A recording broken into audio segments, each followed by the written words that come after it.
আসসালামু আলাইকুম। শাহ এগ্রোর পক্ষ থেকে আপনাদের সকলকে স্বাগতম। আজকে আমরা একটি নতুন ভিডিও নিয়ে আপনাদের সাথে উপস্থিত হলাম। আমরা আমাদের বেজিং হাঁসের বাচ্চাগুলো কীভাবে ব্রুডিং করি এর আগের ভিডিওতে আমরা আপনাদেরকে কিছু অংশ দেখিয়েছিলাম। আজকে আমরা আপনাদের সাথে আরেকটি নতুন ভিডিও শেয়ার করব। আসলে কিছু সমস্যার কারণে আমরা ভিডিও দিতে পারি নাই, আমাদের শারীরিক অসুস্থতার কারণে, আবার আমাদের খামারেও কিছু সমস্যা হয়েছিল, আপনাদেরকে আমরা পরবর্তী ভিডিওতে জানিয়ে দিব। তো আমরা আমাদের হাঁসের বাচ্চাগুলোকে ব্রুডিং করার ক্ষেত্রে ব্রুডিং ঘরের ভেতর হুবারের নিচে যে আমাদের লিটার আছে, লিটারে আমরা বারবার করে পেপার চেঞ্জ করি যাতে করে বাচ্চারা ভিজে না যায়, এবং বাচ্চারা ভিজে গেলে বাচ্চাদের ঠান্ডা লাগতে পারে এবং ঠান্ডা লেগে যায়।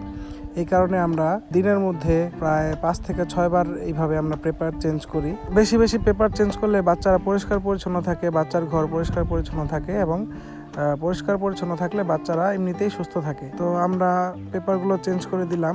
পরবর্তীতে আমরা বাচ্চাদেরকে সুন্দর করে পেপার বিছানোর পর আমরা খাদ্য দিব। খাদ্যর ক্ষেত্রে আমরা বাচ্চাগুলোকে সিপি কোম্পানির প্রি স্টার্টার ফিড খেতে দিয়ে থাকি। এই প্রি স্টার্টার ফিডটি আমরা বাচ্চাগুলোকে 1 থেকে 14 দিন বয়স পর্যন্ত দিব।